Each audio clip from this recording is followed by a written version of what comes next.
Ouais, voilà. Chers amis, voilà la maison de Kër Leyti à Kër Massar. Waouh. Pour maintenant entrer dans la maison artistique. Voilà. Ah, il est fou. Voilà. Comme quoi, ça, on a bien wagné. Ok.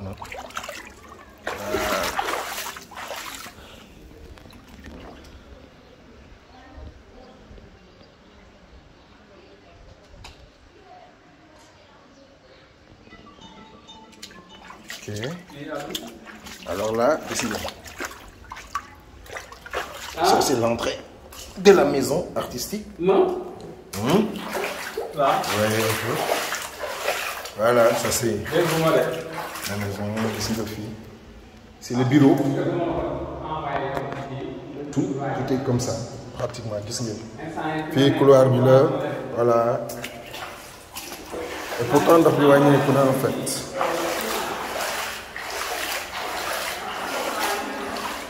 Le salon en bas. Vous voyez même la marque de l'eau. Et ici, dans la maison aussi. Voilà. Une maison qui sert à donner des kham-kham aux jeunes. Parce que n'oublions pas, il y a un atelier de théâtre ici, un atelier de conte, il y a une bibliothèque. Et pratiquement, je pense qu'ils ont perdu pas mal de livres. Voilà, de la maison. Et comme quoi, c'est bien sûr la maison de l'oralité, vous voyez, Kër Leyti. Historiographie, ouais, comme on dit. Et là, voilà. On est en train de monter au premier, sachant qu'il y avait une bibliothèque en bas, un studio. Il y a pas mal de matériel donc qu'on a perdu. Et les patrimoine, que le gars a machallah, hein? On a dit n'est-ce pas? Voilà. Bon. Ñaar ñi ngeen di gis ñoy def vidéo bi def buzz ñi ngi ni. Voilà, ça tombe bien. Ça tombe bien. Et Diarra, dis-moi, voilà.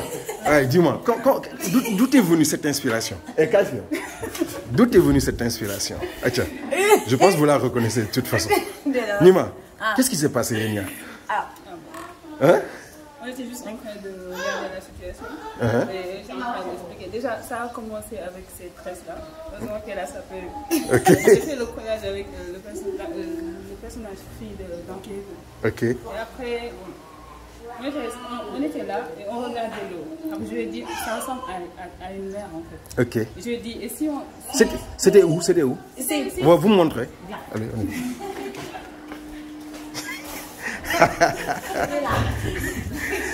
Comme quoi? Oui, c'était. Voilà. Il y avait beaucoup d'eau, vous voyez. Ok, fille. Hein? Et là, je lui ai dit que si on était dans une piscine, il y aurait des sortes de lits blancs. Si on pouvait coller ça, on allait coller ça ici. Ok. Et vu que j'ai eu l'idée, c'était spontané. Elle est partie dans la chambre, elle a sorti les collages. Elle est parlée juste pour faire théo. Moi, j'ai pratiqué. Même la musique, je ne l'avais pas dans mon téléphone. Ah oui, donc après, on monte j'ai téléchargé et après, on a filmé. J'ai mis juste sur mon statut. Finalement, et actuellement, on est à combien de vues? Bon. Nous, dans ton TikTok, il y a combien? Non, dans mon TikTok, ça a fait 31 700 vues. Ah oui. Et dans les autres, avec les autres influenceurs comme les Sénégal, les Ficha Sénégal et tout ça, ils ont tous fait plus de 100 000 vues. Hein, ah ouais, c'est ça. Bon, comme quoi aussi, Diarra, c'est la fille du docteur Massamba Gueye. Diarra, avec la maison inondée, ça te fait quoi? Yérem nga sa papa, yérem nga xalé yi. Qu'est-ce qui t'anime en fait quand tu dis que tu ne veux pas quitter cette maison? Cette maison, c'est une longue histoire en fait. C'est voir mon père travailler depuis toute petite et investir presque toute sa vie dans cette maison. Et si aujourd'hui, il veut partager ce qu'il aime le plus dans le monde, partager ça avec les gens et Dieu décide que non, durant cette période-là, tu ne vas rien faire. C'est un peu dur de le voir. L'autre jour, quand il était là-bas, ça m'a un peu frappé. Et c'est pourquoi quand il m'a dit on range, j'ai dit non. Parce que si c'est difficile, il ne faut pas partir. Rester avec les gens et vivre ça. L'année passée, je traversais juste, je ne venais pas ici. Mais cette année, quand j'étais venue, il n'y avait rien. Je suis venue ici pour d'autres raisons. Et après, la situation nous a trouvés ici. Et on peut évaluer les pertes à combien? quand on pense aux livres, au matériel qui... Déjà que la connaissance n'a pas de prix. Ok. Donc si on perd beaucoup d'ouvrages, l'autre jour je disais ça à ma grande sœur, je lui dis que ça me fait trop de mal de voir qu'il y a une maîtrise qu'on a perdue. Je dis maîtrise. Que écrire c'est très dur et travailler aussi c'est très dur. Étudier à l'université c'est très difficile. Prendre son temps, écrire pour voir les ouvrages naviguer, c'est un peu difficile. Ça fait mal. Ça fait mal. Et on ne peut pas estimer, déjà que la connaissance, on ne peut pas estimer combien de livres on a reperdu encore, sans compter ceux qu'on avait perdu l'année passée. Et on ne peut pas estimer, déjà, ce n'est pas une question d'argent, c'est une question d'amour. C'est une question d'amour déjà pour la maison, pour le centre, pour la culture. Et c'est inestimable. Machallah. Tel père, telle fille. mais dis-moi, en fait, il y a un atelier Khaleyi, quoi, atelier chant et tout théâtre. Quand on pense qu'il y a un des jeunes qui a dit que nous sommes sen cœur tant que maison bi mi ngi melni fi lay tok agalay jangam et tout, tu en penses quoi? Yow pour yow lan nga perte? damay xam ne ni kon li may yëg sama xol fi ma teg kër gi am na ñeneen comme tey de ça me réjouit en fait. Déjà j'aimerais pas que buy ñëw fii ak man di passer séjour fii mel ni je pense même que day ñibbi ndax fi am na ndox ba ma ne ko demal nga ñibbi papa ba mu ñëwee mu ne man duma dem de fii laay toog ak yow ndax buy métti waruma du neex ma toog bu métti ma dem. Donc ça m'a touché. Vraiment. Et les enfants qui sont dans l'atelier, comment ils vivent ça? Bu le fait que mënuñu ñëw fii ak ndox bi. Dañuy xuus. dañuy ñëw fii di lijjante loo bëgg ma jënd la poobar ma jël kaan bul xuus affaire yooyu da nga am maladie affaire yooyu xale dañuy dem di ñëw keroog bu ñu doon génne bagage sax ñuy génne seen livre yi keroog ñeneen ñi di jooy naan sama livre bi yàqu na bii ma bëggoon yàqu na mais voilà de ça montre que ñoom tam bëgg nañ kër gi te li fi nekk la yeneen bagage sax ñoom ñoo ko yëg yeneen livre ñu jéem koo weer te xam nga livre bu xasee ba tooy rek du mën a doo si mën a dara mais ça va les enfants sont là am na ñuy xuus am na ñoo xam sax ay voisins mais dañoo mujj toxu. Bon comme genre kër yi quoi kër yëpp c'est des maisons qui sont abandonnées quoi. waaw gis nga waaw xale yi aussi. Seen parents yi mënuñu génn fii. ils sont obligés de rester ici. Ok mais aussi benn affaire on voit que là-haut il y a tes parents qui sont là ça fait quoi aussi? Très mal je le vis très mal parce que franchement neexul. dañuy bëgg a fanaan seen kër sama papa surtout dafa bëgg a këram moom fii bu muy métti sax ñëpp a génn waaye moom génnul ko néeg mu ne du génn man maa moom fii du ma génn après ñu jëlee sama rakk yi andi leen fii ñun lépp ñu fanaan fii mais moom foofu la des bañ a génn foofu. moom dafa mel ni sax il retourne chez lui quoi moom kay il retourne chez lui ah mais ndox mi yéeme na de ah lim fi yàq bu ñu ko doon estimer fi mu ne ci li muy toll ci sa kër ak fii yëpp. waaw waaw waaw.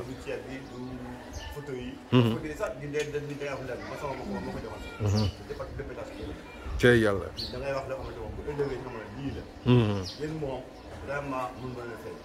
tey. tey jii ñu si mën a di xam naa mbay sa na xamoo ko.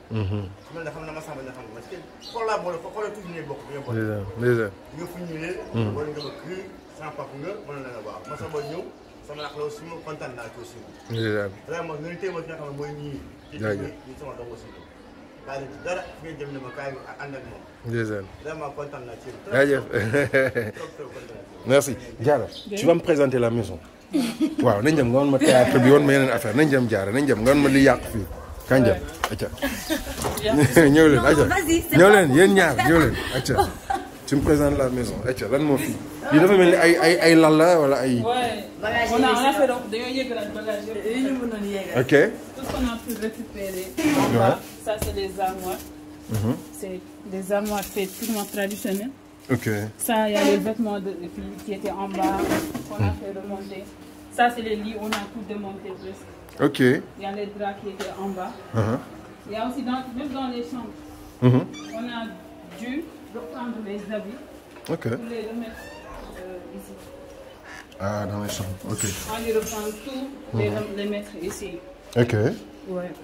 Bon, il y a aussi des photos. Ça, c'est les matelas qui étaient en bas. On a récupéré ce qu'on a pu récupérer. Ok. Et on a tout remis, par exemple ici. On a remis les bagages, les habits de Christine, tout.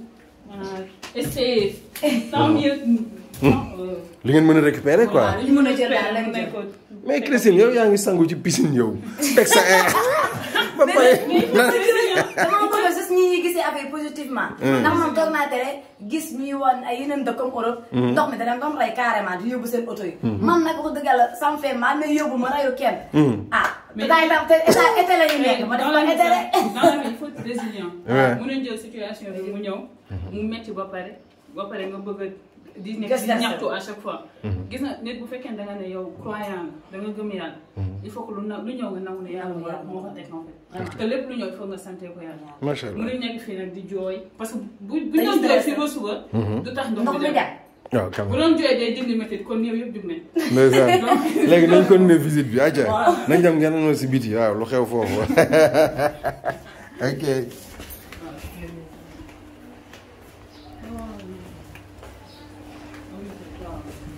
ok bon mais fii nii naka la dañu xool fii et puis théâtre bi aussi ah xoolal lii nii je pense lii waaw wax sa wax ah. ok waaw gis ngeen fii xoolal atmosphère bi waaw. continuité de la construction. waaw continuité fii mooy théâtre bi professeur doon construire n'est-ce pas. ok cette maison nag boo xoolee. ndox mi da koy jël carrément ba si biir fenêtre yi en fait. foo la yéegoo. moo tax ñun dañuy sant yàlla bu ay yàlla. ndax yaa ngi mën tiim nañu yeneen sant yàlla. nañ dem ngoon mu li si des acca. acca on y va. oui foog ñu xuus xuus man xuus naa sax xaar. acca ñoom lan ñu xuusaat. léegi xuus bi am na tuuti mise en scène. mais. non ñun dañuy xuus dañuy taxaw di dañuy am vue bi nice. en tout cas ñu ngi nii di wàccaat. waaw comme je l'ai dit tout à l'heure mais je rappelle que man maa ngi fi sax maa ngi fi ak Ousmane Faye Ousmane mi nga xamante ni moom mooy non lii nice na ñëw seet si wóolare sa wóolare bëggoo génn nag da ngay kay mais tey Ousmane foog nga wax quoi Ousmane waaw xam nga da nga wane ni nit mooy mbokkam quoi tey nga ñëw seet si docteur Massamba seen relation lan la. relation non bul daw amul daw non taawal fii wax ak man taawal fii wax ak man taawal fii wax ak man wax ma rek seen relation lan la seen relation dis-moi s'il te plaît parce que lii nii dafa rafet quoi le fait que mu nekk si benn situation yow nga ñëw taxaw donc dafa rafet. sama kër laa ñëw. waaw Ousmane ñëwul fi nekk sama kër moo inondé donc sama kër laa ñëw. voilà quoi sama kër laa ñëw moo pour ñaxtu nag dama ñëw pour. voilà quoi sant yàlla jeex na. voilà kon ndox tamit wàllu sant yàlla la. parce que ndox moom bidul balaa moo ngelaw ak suuf bidul balaa. waaw sant yàlla la taw feex la. macha allah jàpp nañ ni bii moom du balaa. waaw am na lu muy ñëw pour defar jikko yi defar comme ni ko sama doom ji waxee sànq. li tubaab di wax résilience maanaam ngëm. moom la sëñ Touba junj ci kun kaati man. waaw loolu nag fendi nañ ci ba nga xam ni. waaw jaaxaluñu daal. mais connaissant la maison. après nga ñëw fekk ko ci état bi est-ce que mën nga évaluer li fi yàqu. non li yàqu ci xol yi laa mën a yëg waaye matériel bi moom amul solo. waaw matériel bi amul solo parce que ki ko yëg ci xolam ba génnee ko def ko fii. ngir jaam yi fi dëkk ngir gone yi it tout tànk yi fi dëkk je crois que ki ko yëg loolu moo ko yitteel. gone yi fi dëkk tout tànk yi fi dëkk mu indi ko ci quartier bu mel ni Kër Massar fii nii dans une zone très reculée. nga xam ne boo leen ko fi indiwul. ñoom du ñu am feneen fu ñu ko jéggaane. fii doon seen daara bu ñuy jàngee. ñuy xamee seen bopp. bu vacances jotee ñu fiy dajaloo. di mën di nafar di mën di liir. di mën di jàng bépp xeetu xam-xam ak bépp xeetu ubbeeku man gone yooyu laa yërëm daal. waaw parce que. ay weer a ngi nii amuñu fuñ jëm. ñu ngi ci biir ndox mi Covid ñëwoon na déjà yàqal leen seen bërëb. ba ci yàgg parce que dañ leen aaye woon ñu dajaloo.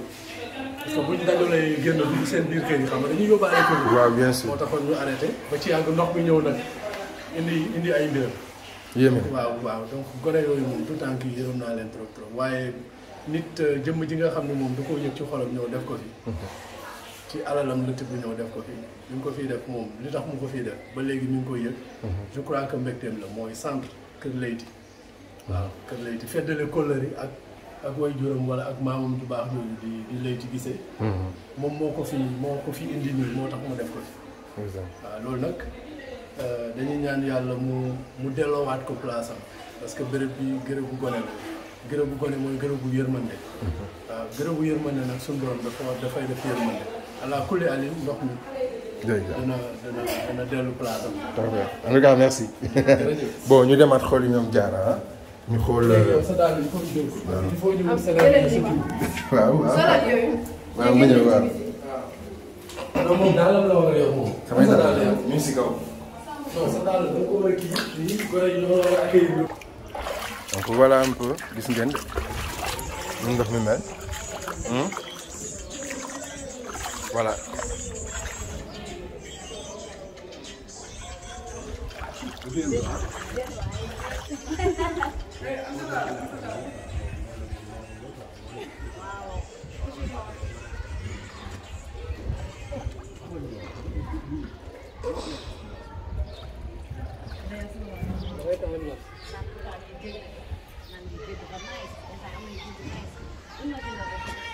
ñu ngi xalaat bon ñu ngi tiit est-ce que ça va se régler ou pas mais en attendant on pense à Dieu xiin bi nga xamante ni moom moo am bon je sais qu'il voudra pas parler moom naa bu ma ko laajee tamit du ma mën a wax dara du wax mais maa ngi sàcc ko il est là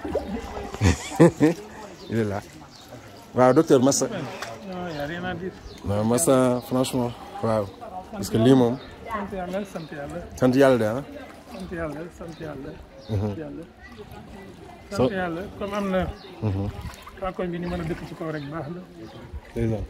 baax na bon sant yàlla. yàlla baax na.